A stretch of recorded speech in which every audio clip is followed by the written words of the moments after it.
Selamat malam Bapak Ibu Saudara yang terkasih dalam Tuhan. Selamat bertemu kembali dalam ibadah doa pada hari Rabu. Di pertengahan minggu ini mari kita datang kepada Tuhan. Dan kita patut mengucap syukur untuk setiap kebaikan Tuhan dalam kehidupan kita. Karena Tuhan tidak pernah meninggalkan kita. Sedetik pun Dia selalu menyertai setiap langkah kehidupan kita. Apapun beban persoalan yang saat ini kita hadapi, sakit penyakit, penderitaan apapun yang saat ini kita rasakan, mari semuanya kita letakkan di bawah kaki Tuhan.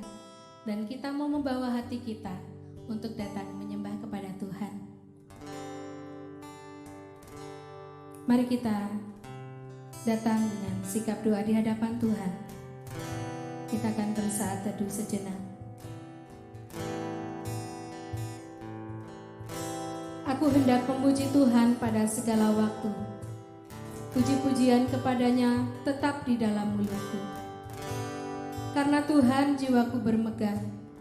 Biarlah orang-orang yang rendah hati mendengarnya dan bersukacita. Muliakanlah Tuhan bersama-sama dengan aku. Marilah kita bersama-sama memasukkan namanya. Mari Bapak Ibu Saudara yang terkasih dalam Tuhan, kita akan memuji dan memuliakan nama Tuhan. Kita akan menyembah Tuhan. Lebih dalam ku menyembah, kita akan pujikan dengan segenap hati kita di hadapan Tuhan. Haleluya.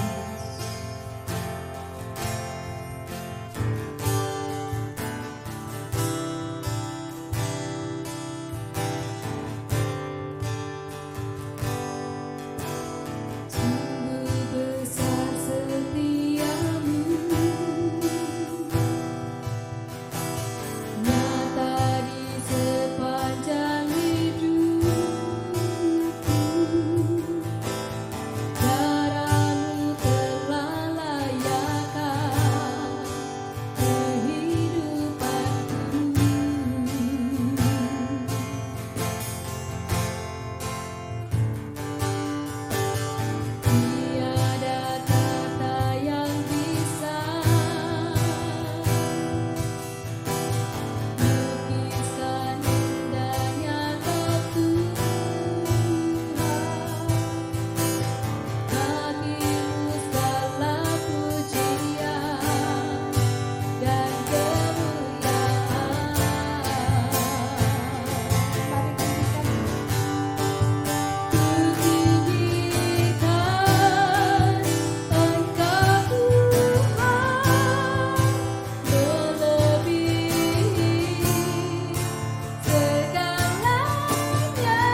kami mau meninggikan Engkau Tuhan.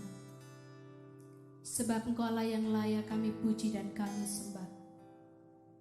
Kami mengucap syukur karena kami boleh menjadi anak-anak-Mu Tuhan.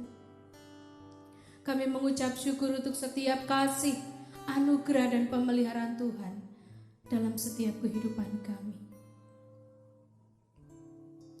Oleh sebab itu Tuhan, saat ini kami rindu untuk datang kepadamu. Hati kami rindu Tuhan untuk memuji dan memuliakan Engkau. Mari Tuhan, kami mau membuka hati kami mau membuka hidup kami untuk menjadi penyembah-penyembah-Mu Tuhan. Berkaryalah Roh Kudus di dalam setiap hati kami. Berkaryalah Engkau Tuhan di dalam setiap kehidupan kami, di dalam setiap keluarga kami Tuhan. Kami siap untuk menikmati hadirat-Mu yang kudus. Di dalam nama Tuhan Yesus, kami sudah berdoa dan mengucap syukur. Amin. Bapak, Ibu, Saudara yang terkasih dalam Tuhan, kita tahu kita tidak dapat hidup tanpa kekuatan yang daripada Tuhan. Oleh sebab itu mari kita terus menyembah Dia. Kita akan naikkan satu pujian, Engkaulah kekuatanku.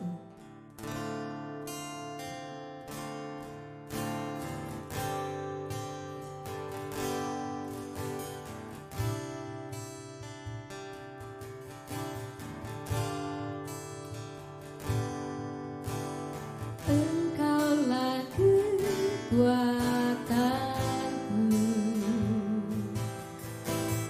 tempat perlindunganku.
puji-pujian kita pada saat ini.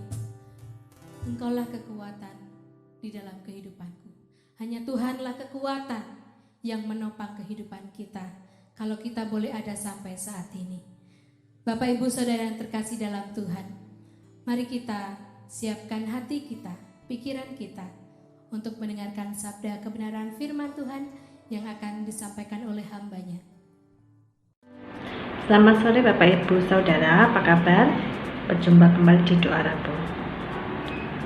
Sore ini kita akan merenungkan firman Tuhan dari Markus pasal 2 ayat 23 sampai 28. Sebelumnya mari kita berdoa.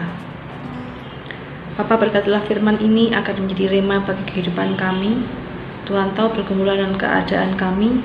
Mari Tuhan berbicara sesuai dengan hal tersebut dan sesuai dengan hal yang mau Tuhan sampaikan untuk menyapa kami. Tuhan memberkati. Dalam nama Yesus, amin. Saya akan bacakan sekali lagi dari Markus pasal 2 ayat 23 sampai 28. Pada suatu kali pada hari Sabat, Yesus berjalan di ladang gandum dan sementara berjalan, murid-muridnya memetik bulir gandum. Maka kata orang-orang Farisi kepadanya, "Lihat bagaimana mereka berbuat sesuatu yang tidak diperbolehkan pada hari Sabat." Jawabnya kepada mereka, "Belum pernahkah kamu baca apa yang dilakukan Daud ketika ia dan mereka yang mengikutinya kekurangan dan kelaparan? Bagaimana ia masuk ke dalam rumah Allah waktu Abiatar menjabat sebagai imam besar, lalu makan roti sajian itu yang tidak boleh dimakan kecuali oleh imam-imam, dan memberinya juga kepada pengikut-pengikutnya." Lalu kata Yesus kepada mereka, "Hari Sabat diadakan untuk manusia dan bukan manusia untuk hari Sabat. Jadi anak manusia adalah jadi juga Tuhan atas hari Sabat."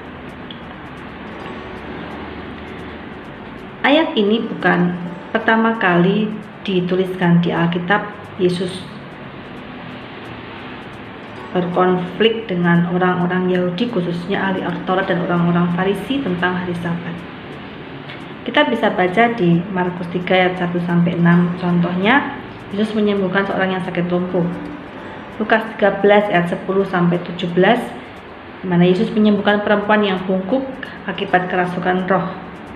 Lalu Lukas 14 ayat 1-6, di mana Yesus menyembuhkan seseorang yang sakit busung dan mengalami bengkak di kaki dan di tangan. Dan banyak ayat-ayat lain, apalagi kalau Anda pernah baca runtut ya, khususnya di 4 Injil. Menarik sekali, ada banyak peristiwa di mana Yesus melakukan sesuatu dan itu semua bertepatan dengan hari Sabat. Kalau mau dipikir secara manusiawi, pertanyaannya adalah, kenapa Yesus seperti sengaja melakukan?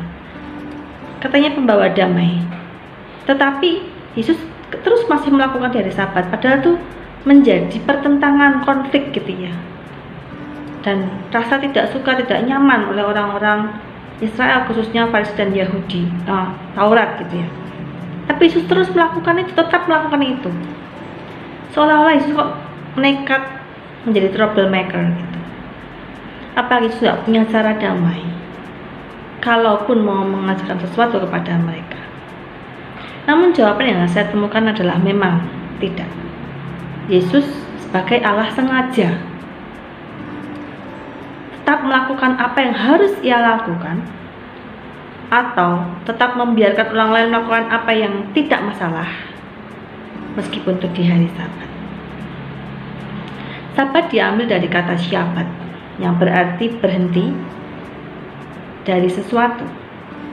Akar katanya syabat, yang berarti berhenti atau melepaskan.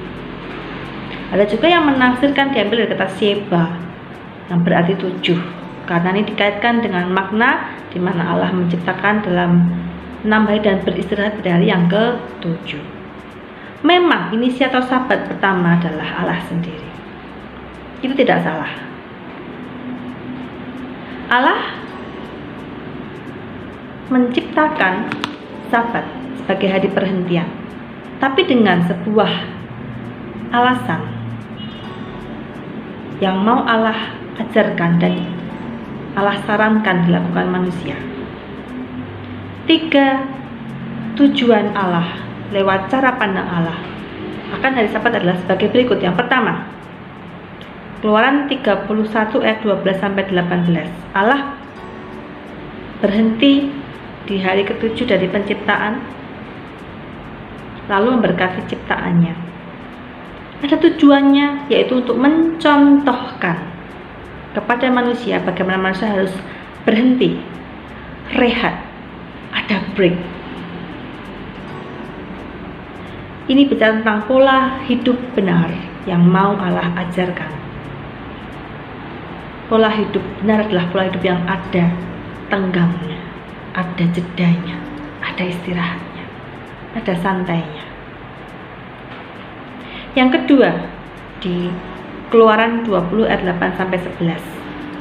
Di situ, ini waktu itu berbicara tentang 10 hukum ya, di Keluaran 20. Dikatakan di ayat 8 sampai 12, Sabat adalah pengingat akan Tuhan. Jadi Allah mau orang Israel berhenti dan merayakan Tuhan.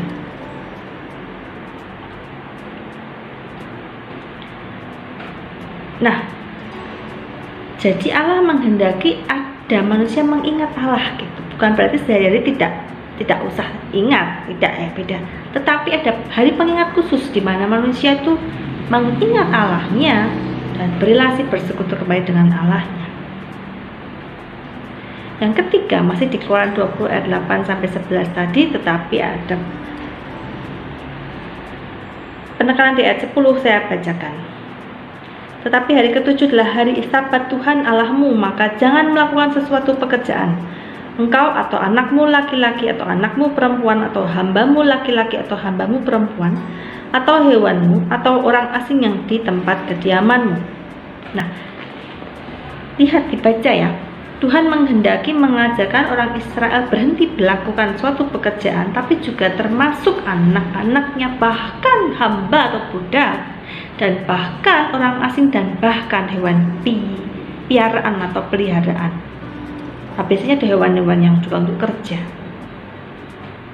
Ini mengajarkan apa? Bahwa Tuhan menghendaki manusia itu punya karakter yang benar. Zaman itu adalah zaman perbudakan.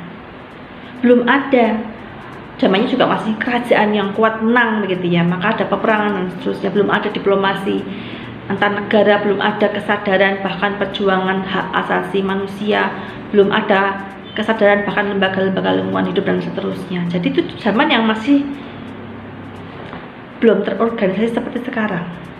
Namun di tengah-tengah situasi yang demikian pun Allah sendiri mengajarkan pertama-tama kepada umatnya, karena Israel adalah representasi atau wakil umat pilihan Allah begitu ya, anak-anak Allah gitu, untuk punya karakter yang benar dengan mempunyai kemanusiaan kepada semua hal, semua makhluk,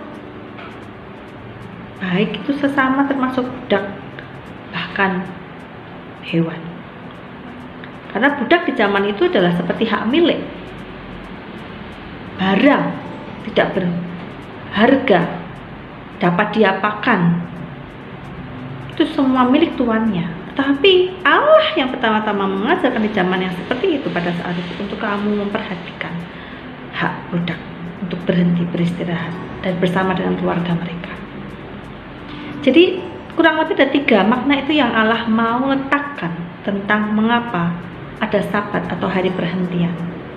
Pertama, untuk memberikan contoh pola hidup yang benar, pola hidup yang ada istirahatnya, pola hidup yang ada tenggangnya, pola hidup yang ada jedanya. Yang kedua, untuk memiliki mengingat khusus akan Tuhan, punya momen khusus berrelasi dengan Tuhan.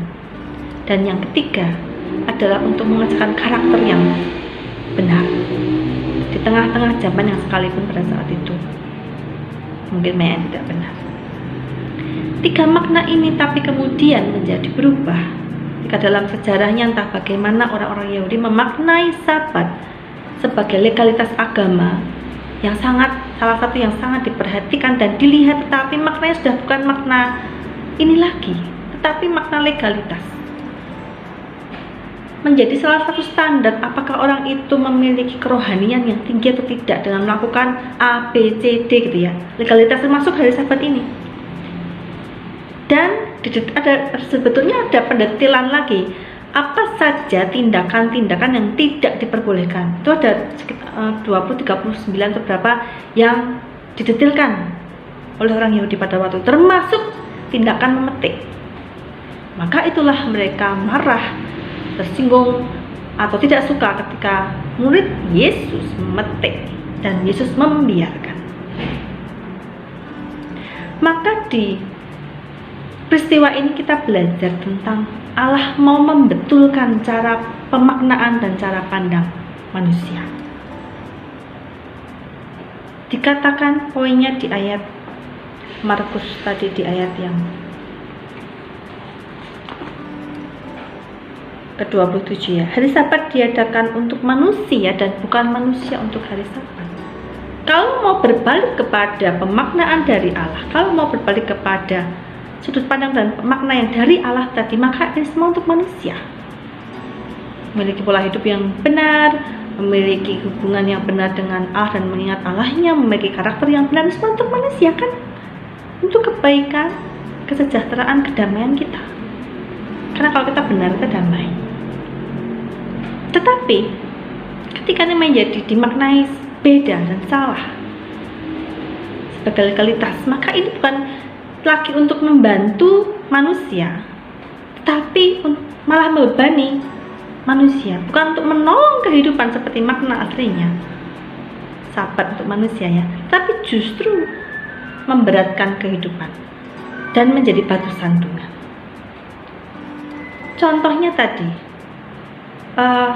Daud ya, nanti kan Yesus balik ke masa lalu di mana Daud dalam dikejar-kejar Salomo, dia dan mengikutinya tidak memiliki makanan, lalu mereka sampai masuk ke bait Allah dan meminta diizinkan makan roti persembahan yang sebenarnya kalau menurut aturan roti itu untuk para imam. Tapi ingat, makna Sabat yang Tuhan mau berikan adalah pola hidup yang benar, hubungan dan ingat akan Tuhan yang benar dan karakter yang benar. Jadi ketika menjadi legalitas, hal-hal ini hilang. Maka Yesus menegur, masakan kemudian ketika Daud dan pengikutnya sangat kelaparan tidak boleh makan roti. Maknanya kan menjadi berbalik ya, dari memiliki karakter yang benar menjadi malah tidak benar, karena malah mungkin menegur bahkan mengusir orang-orang yang sedang membutuhkan makanan pada saat itu. Seperti memetik bulir gandum pun, muridnya mungkin lapar gitu, dan Yesus mengizinkan. Maknanya Sabat adalah salah satunya untuk karakter, tapi ketika dibalik itu legalitas gitu, sehingga kamu nggak boleh, nah itu menjegal karakter yang sebenarnya mau dibentuk tadi. Maka rusaklah arti Sabat dari pandangan Tuhan, arti Sabat mula-mula yang mau diajarkan Tuhan. Jadi kita belajar tentang cara pandang yang benar atas kehidupan. Kita diminta untuk memiliki standar kehidupan apa sih ya, sesuai yang Tuhan ajarkan lewat Alkitab yang sudah dituliskan Tuhan di sini, dari pengalaman, dari kata-kata langsung yang dituliskan di sini. Tapi bagaimana cara kita memandang itu semua? Misalnya Tuhan bilang, ampunilah orang lain. Kalau kita hanya melihatnya sebagai, wah kok disuruh mengampuni ya tahu sih itu baik, tapi kan nggak bisa, tapi kok disuruh ya, lalu kita terpaksa melakukannya atau bagaimana, itu bukan jadi berkat. Itu namanya sebagai legalitas. Maksud untuk bisa mengampuni sebetulnya tadi ya, seperti Sabat untuk manusia juga standar Tuhan untuk manusia, untuk kebaikan manusia. Kalau mengampuni, kalau kita nggak bisa mengampuni, yang ganjil siapa? Yang terbeban terus hidupnya siapa? Yang terganggu siapa sebenarnya? Saya. Karena saya masih belum bisa melepaskan pengampunan.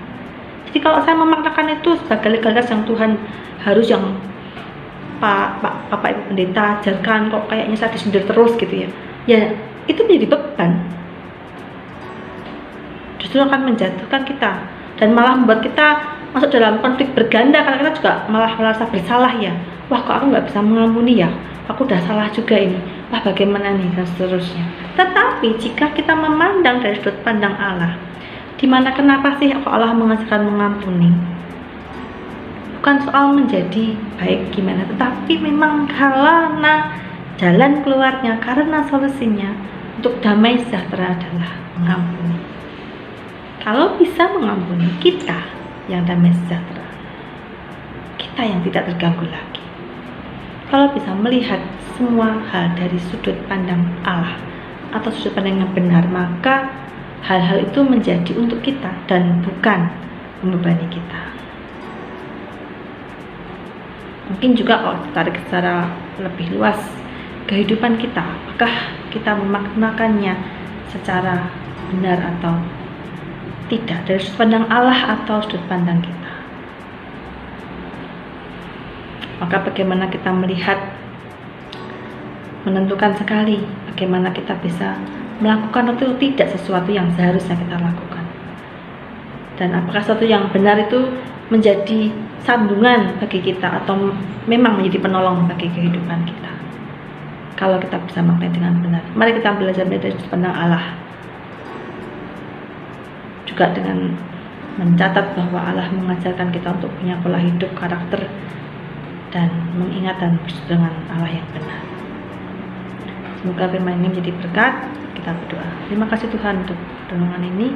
Tuhan menolong agar kami boleh memiliki cara pandang yang benar atas hal-hal yang Tuhan ajarkan, atas makna-makna dalam peristiwa kehidupan kami, supaya kami melihat dari sudut pandang yang benar, sehingga kami juga bisa melakukan dengan benar dan memetik buahnya, memetik hikmat dan berkatnya.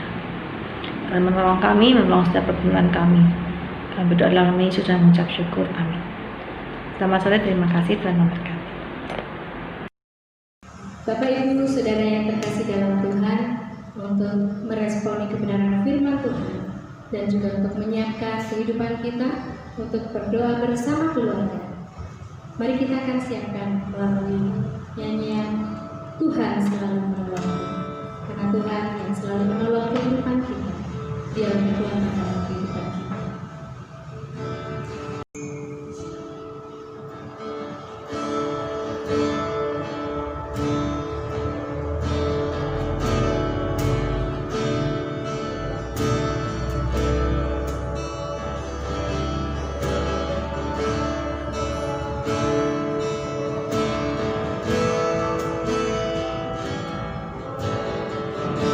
Musim akan selalu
berdoa bersama keluarga.